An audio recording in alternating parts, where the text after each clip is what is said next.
According to the 2005-2009 American Community Survey, Lynn has a median income significantly below the region and state. The median household income in Lynn is $41,930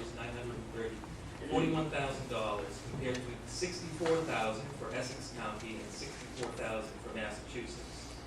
As mayor, what would be your strategy for raising Lynn's median income level in relation to the rest of Essex County and the state? Well, first of all, we have to understand that Lynn is not a bedroom community. Lynn is the urban center of the North Shore and of Essex County, and we are always going to have the recent arrivals to the United States, some of the people who are in need of social services, because the social services will be located in an urban center such as Lynn. However, for those who are here, we can certainly help to raise their standard of living and their ability to earn a living wage. I worked with the New Lynn Coalition to get the machinist training program back in the city of Lynn. I've talked with Mary Saris from the WIB, the Workforce Investment Board, about the lack of skilled machinists that are here in the North Shore area. That is a job where people can make upwards of $90,000 a year if they are properly skilled. I also worked with Lynn Tech. Originally, they dispensed with their machinist program, but they then listened to some of the alumni who told them to get away from the pre-engineering that they had turned to and go back to some of the skilled machine basics that people would need as well. That has been reinstituted in the technical high school. I think we should open up Lynn Tech to outside students so that we can get more money from them, let them see that Lynn is a good place to work, and we will have that educated person coming into the city to work. I have also brought in businesses such as Market Basket. That is not generally going to be a lot of full-time jobs, but it will give kids an opportunity to start to learn what it's like to show up on time, to be respectful to the customer, to be respectful to their bosses. We have Kettle Cuisine, which is bringing in 200 jobs to the city of Lynn. They held a work fair to recruit people from the city of Lynn to work over there. We have also had a number of changes made to the summer jobs program in the city of Lynn. It used to be that if you knew somebody and you were connected to somebody in City Hall, you were 16 years old, you could get a job. I changed that.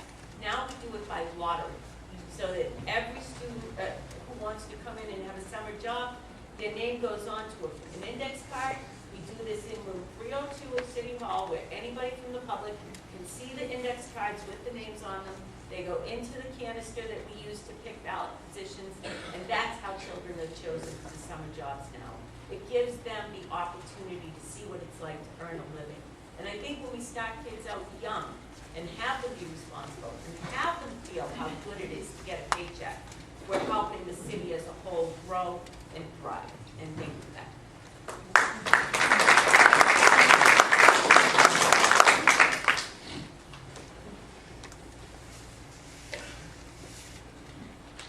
The city of Lynn, by statute, is called a gateway city. There are definitions that the legislature passed based upon population of your city and median income, whether or not it's underneath the state median income. And Lynn qualifies as a gateway city. As a gateway city, and the programs that they offer, they're substantial. The last time the city of Lynn obtained any type of gateway funds was in 2008 to do a Market Street corridor development idea. We've had that on the website. I looked at it today. Nothing's happened ever since. We've obtained nothing since. We haven't applied since. We haven't stepped forward since. What it does is it allows grants to come into the city to build certain level of housing, to create jobs in better areas, bring people into the city, and it's an opportunity that the city of Lynn right now is not at the table with. You know, I heard the new jobs coming in at Kettle Cuisine. One of the reasons Kettle Cuisine is coming in is because of the incentive that the city council passed on what's called a tax incremental financing agreement. And what that is, it enticed Kettle Cuisine to come to the city because the more money they put into their building, the more they put into their own infrastructure, and it's kind of a complicated formula, those capital expenditures reduce what they have to pay to us over a period of time. It was an incentive to get them here. Another incentive to get them here, the city council adopted what's called 43D. What 43, Mass General Law 43D is, it is a expedited permitting process that is available with the state that will allow a business to come into the city. It will mandate that the city increases the time period to build something, and at the same time it triggers the state to increase their time period, reduce the time period to get permits. So people aren't paying out capital expenditures for their businesses, losing money and waiting for permitting to take place. Is it great that jobs are coming into the city with Kettle Cuisine? Yes. Is that an individual, it's one individual actually make that happen in the city of Lynn? The answer is no. But we have to work collectively as a team. We have to be aggressive. We have to see what's out there. We have to have the energy and the passion to go out and get there. And there are many things that are out to get there. We have the Seaport Advisory Council in Boston. We're not members. Seaport Advisory Council has the mayors of Fall River, Salem, Gloucester, New Bedford, but not Lynn. We're not at the table. The only money we've ever received is from Senator McGee, from the Transportation Committee, from the Seaport Advisory Council, from the ferry. It's another opportunity that is there for us if we have the energy and the time to do it. Thank you.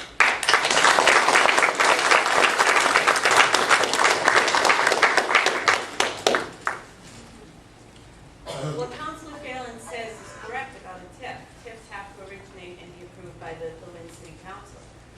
But if it weren't for the work of Jim Cowdell, our Economic Development Director, Jamie Marsh, our Community Development Director, and myself, having several meetings with not only the owner of the Norelco building, but the executives of Kettle Cuisine, there wouldn't have been a company to give a tip to. We really wooed them to the city of Lynn. With regard to the Gateway Cities grants, I'm aware of the Gateway Cities grants, but unfortunately, a lot of these grants come with an obligation for matching funds. And some of those are commitments over several years. And I'm not prepared to commit the city's money, the taxpayers' money, with a speculative grant. I want to make sure that I am comfortable with engaging myself in a long-term obligation, and that I'm comfortable that the taxpayers are going to be able to pay for that long-term obligation. And so far, I have not seen anything within the Great Gateway Cities program that I would be willing to do that for.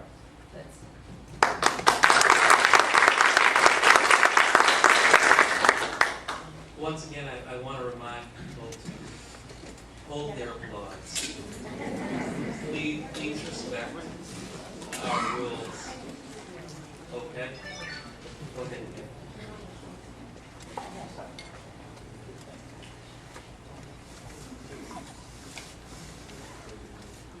Question 4 goes to Councilor Phelan. Our school district is a level 4 failing district where 50% of the schools are level 3 and 2 schools are level 4. Since 2010, 5 schools have dropped level 3 status. 4 of them dropped from level 1 to level 3. This is in addition to the 7 schools that have been and still are level 3. What changes do you plan on making to ensure that our schools and student performance do not continue to decline and that they finally begin to improve? Thank you. I think that's a great question. I do have some interesting insight. My wife Stacy is the program specialist at the Connery Elementary School, and it's a level 4 school. And she was at the Tracy, was brought over there, and they put a team together to try to get them off of level 4. The principal was moved, almost the entire staff was moved, and a new staff was brought in. They now, which is also the Harrington School, they have additional resources that are at those schools that other schools don't have. They have a very successful social worker program that's in there, trying to get parents more involved in the school system. They have, parent liaisons that are paraprofessional levels that speak different languages, Spanish. We should have somebody a parent liaison who speaks Spanish in every single school in the city if you want to improve performance and improve parental involvement. They have a great resource with the Lynn Community Health Center where they're bringing in health services to the school to actually improve. They have steadily increased, and they're waiting for the schools right now, and all signs are good that they're going to be getting off. However, that's one particular school. And the only reason they're getting the resources right now is because of their failing staff. What we have to do is be proactive and give those resources before you become a level 4 school. And that's the difference. Too often and for too long we've been reactive instead of proactive when it comes to education. The foundation of everything, anything in any city is education. I don't care if it's housing, community development, crime, the basis for everything is education. And it has to start there, and if you don't put money into the educational environment, everything is going to fail. First of all, I'd like to point out something about the way that the state classifies level 1 through level 4 schools. They changed that calculation last year, and it has actually hurt places like the city of Lynn. It uses a number of different factors in a matrix, and those factors are assigned points, 25 points, 50 points, 75 points, and so forth. And if a school does not maintain a certain level or does not improve by a certain level, it's going to affect the school's level according to the state's website. So I'll give you an example. I know many of you have heard about the unaccompanied minors. We now have 93 children. They're mostly 17 or 18 years old. They do not have formal education past the 3rd grade. We certainly cannot put them in a 3rd grade classroom. We start them out as freshmen. A lot of these people are not really children, but they're young men and women. And what they'll do is they'll drop out of school when the weather gets good in April and May, and they'll go and work for the summer, and then they'll come back in September, and they'll drop out the following May. What that does to our city's ratings is it affects the dropout rate tremendously, because you show this large number of people dropping out. So say we had 20 people drop out in June 2012. May 2012. They re-enlist in September of 2012, and then they drop out again in May of 2013. That's not 20 dropouts for the system, that's 40 dropouts for the system. It's not really fair to places like the city of Lynn, the way it's calculated. But we do have a number of other initiatives that we've been doing to improve students' test scores and to give a better all-around education experience. We have a program called No Atom, which is in the elementary schools. And it started out as a pilot in just a couple of schools. Science scores were going through the roof in those schools. So it's now been expanded to, I think it's all the elementary schools this year, if not this year, next year. We also have, in some of those level 4 schools, something called the Wraparound Zone Initiative. And the concept behind that is get partners from throughout the community, bring the social workers in, bring the family service members in, bring the pharmacists in there, in order for the child's physical, educational, emotional needs are all being met at the school.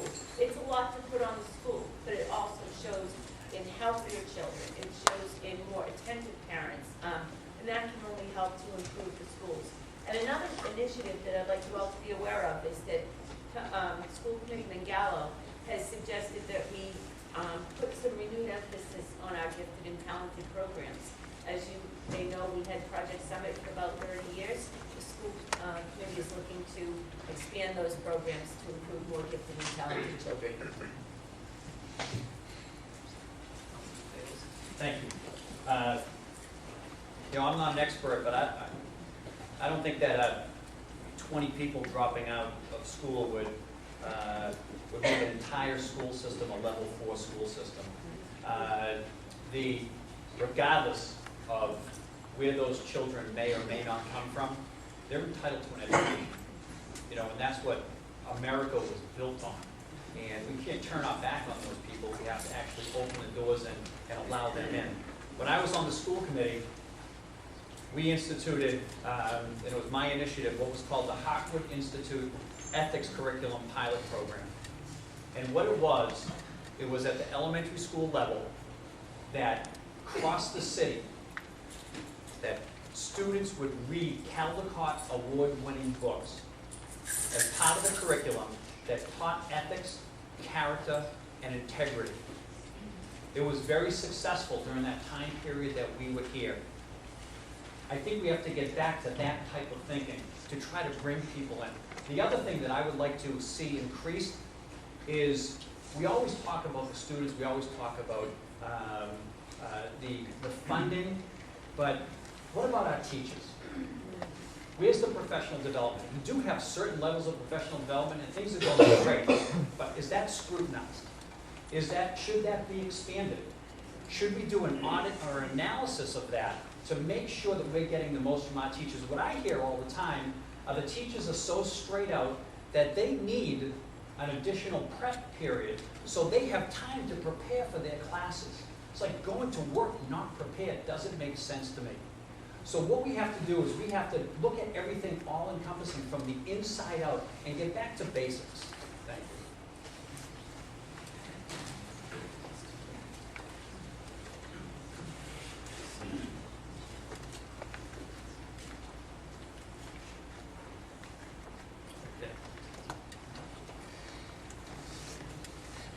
The next question goes to Mayor Kennedy first. Please explain your position on the Lynn Homeowners Bill of Rights. Why would it be good or bad for the city?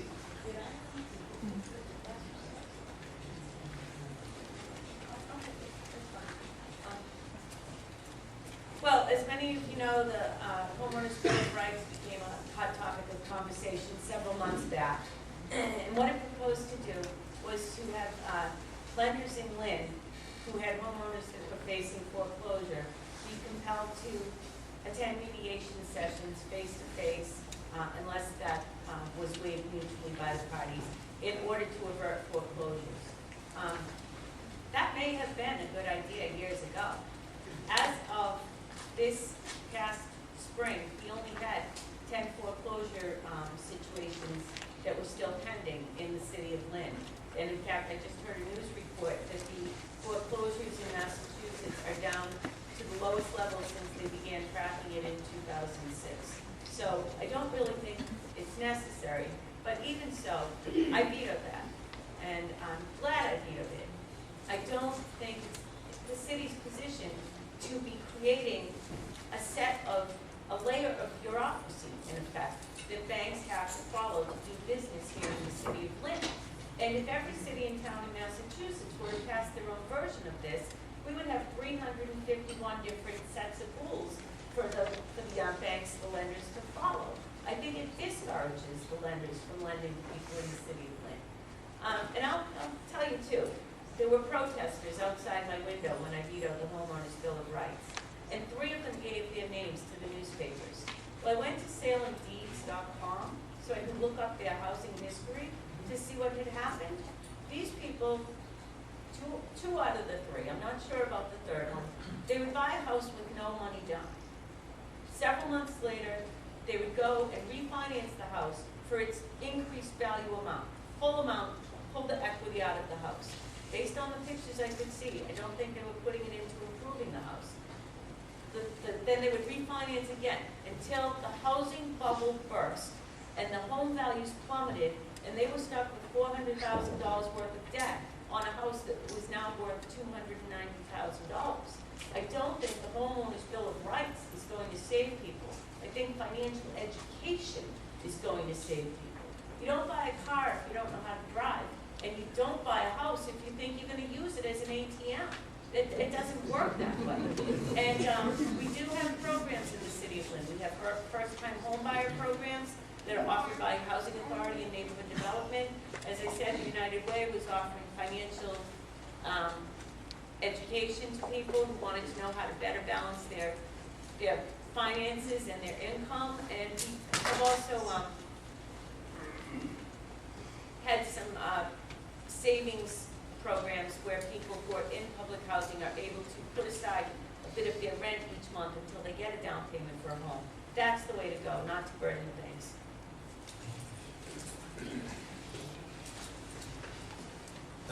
Thank you. I'm not sure if everybody knows, but that homeowner bill of rights was sponsored by myself and Councilor Capano. And I just have to respectfully disagree with Her Honor on the 10 foreclosures in the city, because Lynn United for Change has a different number when it comes to that. And what happened is, you know, it's an easy argument to say, oh, the guy just took out a high mortgage and was a deadbeat and didn't want to pay it, and that's not the case. What happens in the real world is people lose their jobs. People get sick. People get cancer. People don't have the ability to pay anymore. So what happened were these Lynn homeowners would be calling their bank, Wells Fargo out in Idaho, the Bank of America out in California, to try to see if they could modify their loan, or at least talk to them. They could never get anybody to talk to them. Or they would say something, they would get a letter that said something else, they would try to reach the 800 number, take them 45 minutes to get through, and they'd get somebody else, they have no information about that. And when I went to a Lynn United for Change meeting and saw 75 people in the process of losing their homes, who have lost their homes, who are fighting for their homes, and the despair on their faces, I thought it was something good to do. And what does it do? All it does is it forces the bank to sit face to face, a decision maker, and talk to somebody, just to mediate. It doesn't force them to do anything. It doesn't force them to modify the loan. It doesn't. What it does do, somebody who would have a loan of $250,000, they would want to refi for $230,000, see if they could modify down. The banks would ultimately say no, and then they'd sell the house for $120,000 to make their assets look bigger. The Register of Deeds decided that he won't record a foreclosure deed unless it has a certificate of compliance of mediation in the city of Lynn. The federal government wouldn't address the issue. The state government wouldn't address the issue. So we took it amongst ourselves to do it. There is no cost to the city. The mediation fee is paid for by the bank. We exempted the local banks because they had so few mortgages that they weren't part of the problem. But we also required the big banks, if they did foreclose on somebody, to put up a $10,000 bond. Because there are dozens of houses across this city that are vacant. Nobody is living there. They're crime infested. People are breaking into them. They're ruining neighborhoods. They're stealing copper pipes. This now gives us the ability to address that. It is a win-win for everybody, and I'm glad that we overrode the veto. Thank you.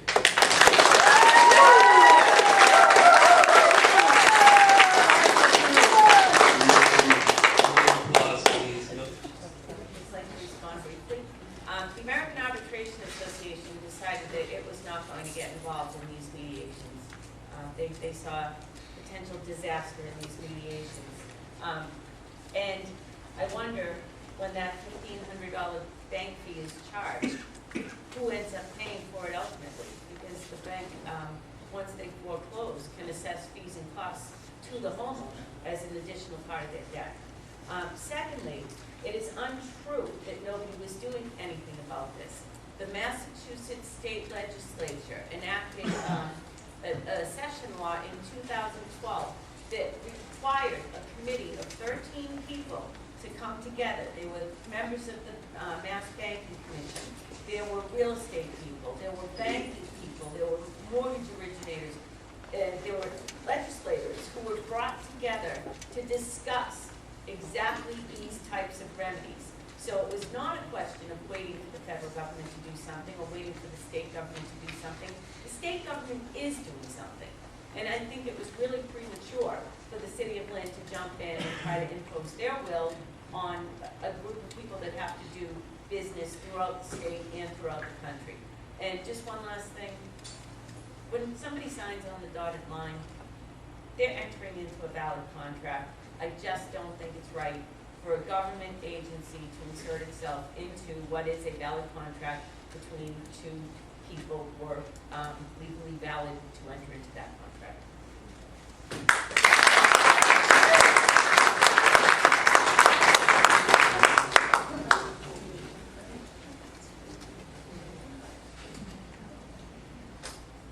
idea of doing something is not just having a meeting to talk about it. We actually did something. And for me, if this homeowner's bill of rights, that doesn't cost the taxpayer anything, can save one family, one home, it's worth it.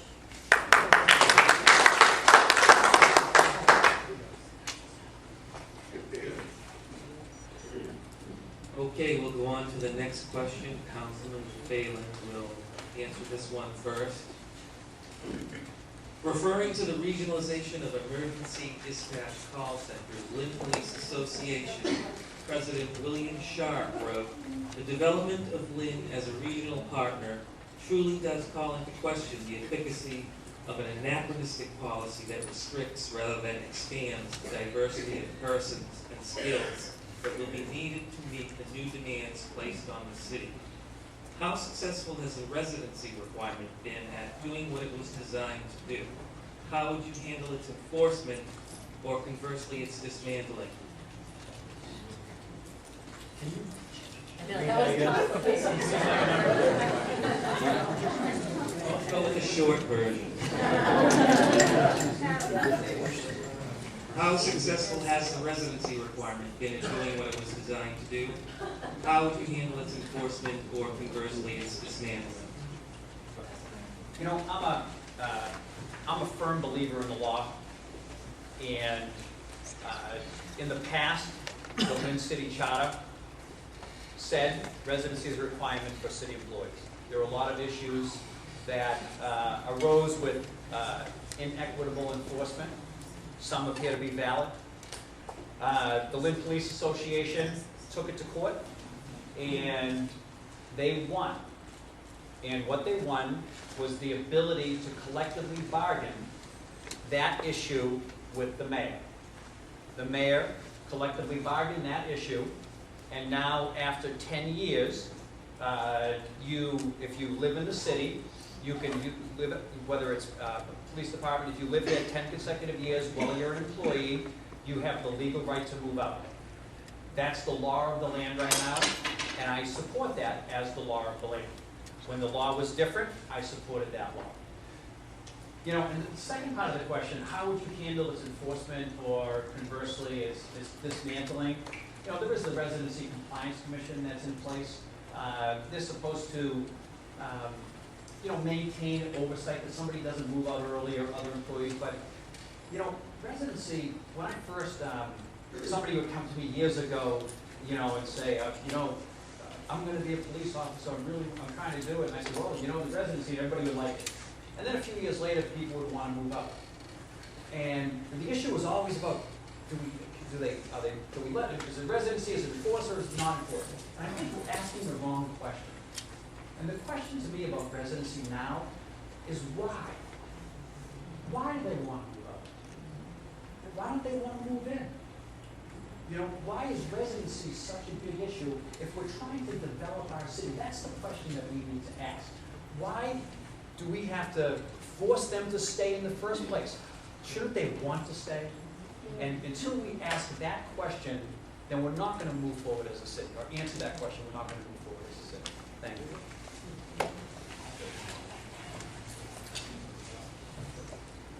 Well, I can tell you first of all how not to enforce residency. When I first took office, I wanted to find out what was going on, how they were bringing people before the Residency Compliance Commission. And I found out that the city of Lynn, in the 2 years prior to that, had spent $60,000 on private detectives to follow their employees around and see where they went to sleep at night. Furthermore, when I started to see the complaints that came into the Residency Compliance Commission, it was all drop a dime stuff. I'm getting divorced, and oh, by the way, my husband moved up to Boxford. Here's his address. Go after him. And I just thought that wasn't the right way to go about it.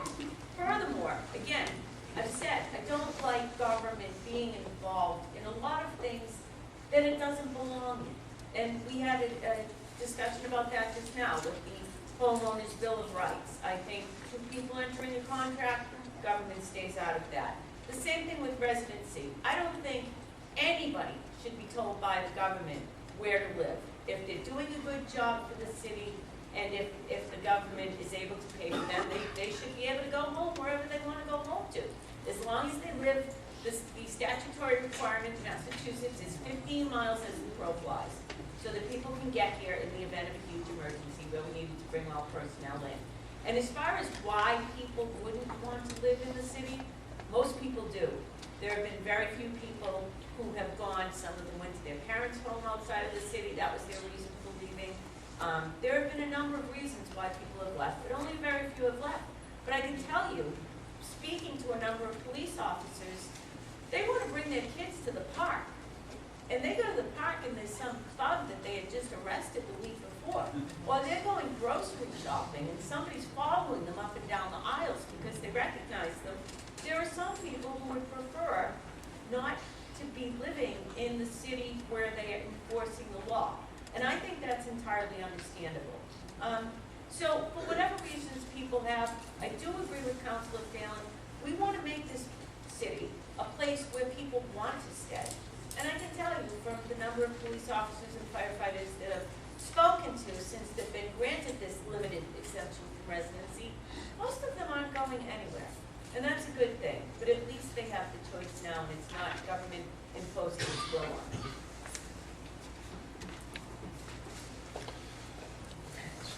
We'll leave it there.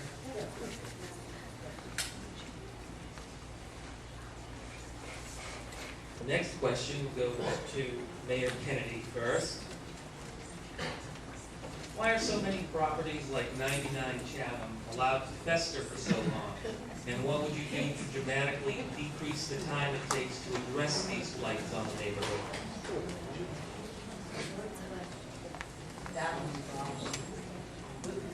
I really can't answer why it took so long, but I can tell you what we have done to correct it and what we are doing in the future to have a little better enforcement on things like code violations. This year, in the ISD, the Department of Inspectional Services, department's budget, we added money for an additional inspector because we right now have just 3 building inspectors and they can't be everywhere all the time. So we do have another another part-time inspector that's going to be able to go out and get these properties and identify them and bring them up to code. A big part of this leads into the rodent problem that we have as well. So if you want me to veer off in that direction, we can do that because it does all come down to having people out there on the streets and proactively looking for the problems that we have in the city and taking care of them. We've also changed the protocol in the way that we approach these problem properties, which in the past involved the extermination person going out with the inspector, and then both of them staying there even while the exterminator had to fix the problem as it was identified, and then they would both move on to the next property on the list. And what we've done now to make this work more efficiently is to have the inspector go out first. It's all done by the computer now. They go out, if they identify a problem property, the exterminator follows behind. But in the meantime, the inspector can go ahead on to the second property, and we can get far more efficient that way. Secondly, we've been trying to educate the public because very often we don't have a rat problem, we have a people problem. People don't know how to dispose of their trash properly. So several years ago, we had trash containers at cost that were put out by Lynn Lumber in order to have them be steel corrugated so that the rats couldn't come through them and they would have proper covers on them. We've also been in discussions with Waste Management to start an automated trash collection program. That should be announced. I'm hoping by the next debate I'll be able to announce more details on it. But if the contract right now, as it is proposed, is signed, we're going to have 54-gallon trash containers given to every residence in the city of Lynn and 96-gallon recycling containers given to every residence in the city of Lynn for free, and have the automated trucks coming by and picking them up. We started this a couple of years ago as a pilot program in the Ward 1 area. It was a huge success, and we're looking forward to expanding it for the whole city.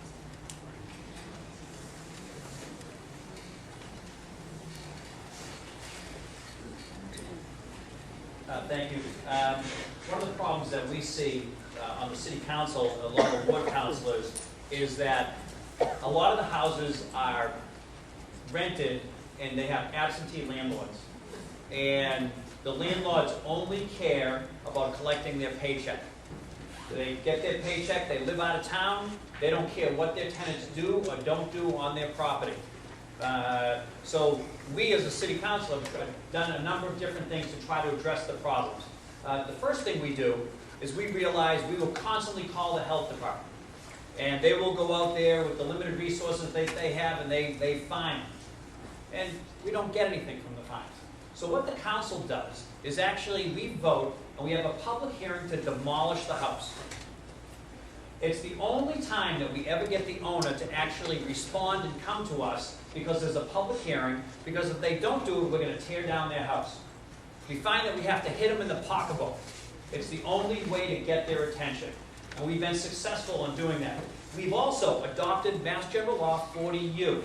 And what that does is it allows the city to attach any and all municipal lien. So where health code violations or building code violations are not being paid, we can attach it to the property legally so it will mandate them to pay.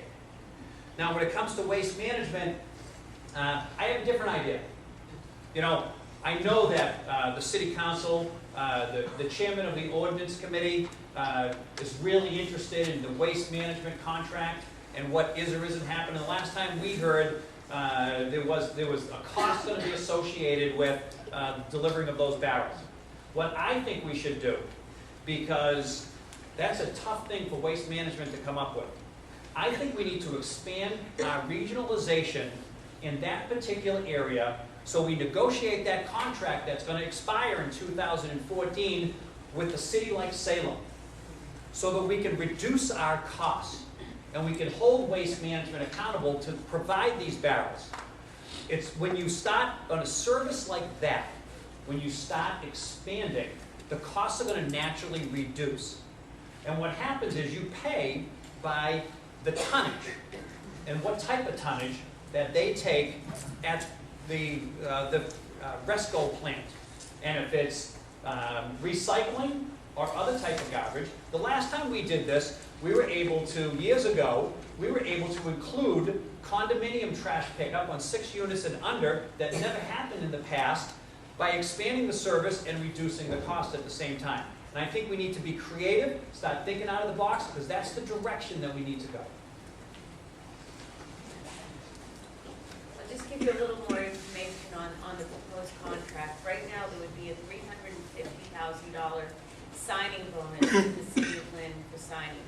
I can guarantee you that if this contract is signed, and I don't make up a lot of promises, but I will promise you, nobody will pay a dime for their initial set of recycling container and trash container. They will be provided for free.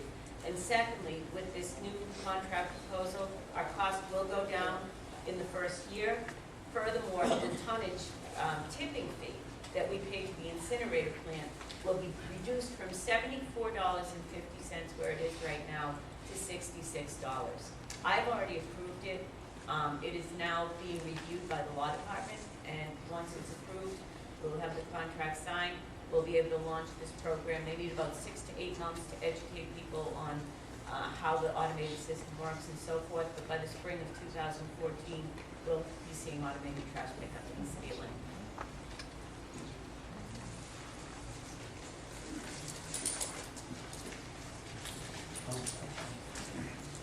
Okay, then we'll go on to the next question. Question number 8. We'll go to Councilor Phelan. How will you convince a weary populace to approve the $17 million bond to fund the construction of Marshall? Well, I wish it was a $17 million bond. It's not going to be a $17 million bond. I'm in favor of building a new Marshall Middle School. I'm going to come right out and say that. However, that's not the cost. The MSBA is going to reimburse 80% on the first, on $275 per square foot. That's what they reimburse 80% of. However, the cost of the school is going to be $375 per square foot. That does not include costs that are not part of education, land acquisition, landscaping, things like that are not part of it. But is the school needed? Yes. It will increase property values? Yes, it will. In the long run, by the time the K 1, 2, and 3 right now get to middle school, there's going to be 1,000 extra people, 1,000 extra students, I should say, at that level. However, they're in year, I believe, 4, 5, and 6. We're going to be reducing or eliminating some in bonded indebtedness now, so that number will come down. But the bond is probably going to be somewhere in the vicinity of $35 to $40 million as to what we are going to have to pay. I know recently I read an email and I talked to Peter Karen, the acting CFO, and he told me it's not going to cost anything to the city. And I said, well, how is that true?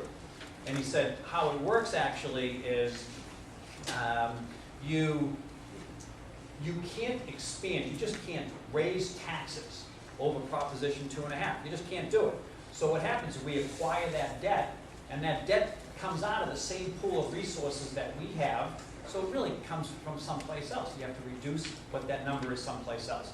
What we should do is, because the school is going to take a period of time to build, what we do is we don't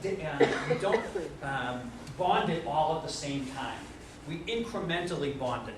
We bond it, what do we need for the first 2 years? What do we need for years 3 and 4 to get that done? So that the impact is small. That way, if we eliminate that other bonded indebtedness, the cost to the taxpayer is going to be next to nothing. But it is a service, it is something that we need in the city, and it's something that I totally support.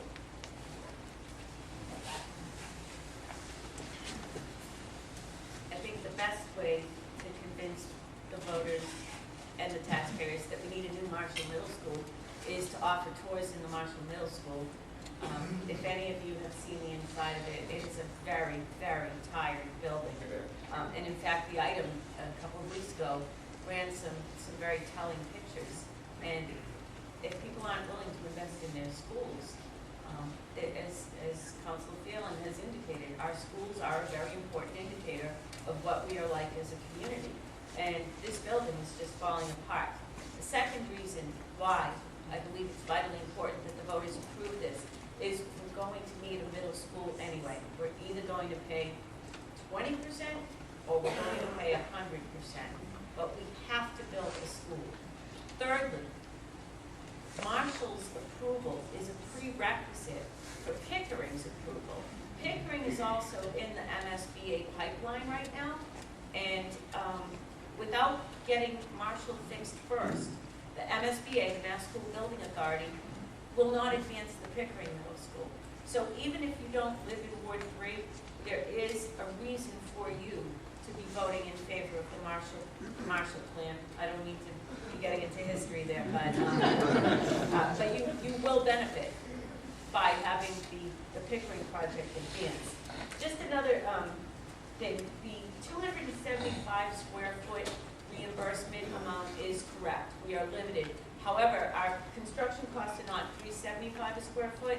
The last time I checked, they were $325 a square foot, which is still excess. We still have to pay the $50 that we go above and beyond, but there is no way to reduce that cost. That is the going rate for building a school, is $325. And the Mass School Building Authority has just not caught up with the times on that. But they have already told us that they will not retroactively increase our amount. So we are stuck with that dollar amount. There will be no increase in the tax bill because we are retiring debt. If many of you remember, in the early 1990s, we had 5 or 6 elementary schools that had major renovations undertaken. That debt is being retired. As that debt is retired, then we can go ahead and fold this new debt into that retired old debt. So nobody should see an increase in their tax bills as a result of Marshall. And lastly, I would disagree with Councilor Phelan's proposal of taking little chunks and bonding it one bit at a time. Right now, we have an excellent rating from the Mass Department of Revenue. We have gone from a BAA1 rating from 1987 to 2009 9, and then 2010, we got an A1 rating, and I have maintained that A1 rating for 4 years. Interest rates are now in the 3 to 4% range. If we wait 2 years and bond some more, who knows what the cost would be?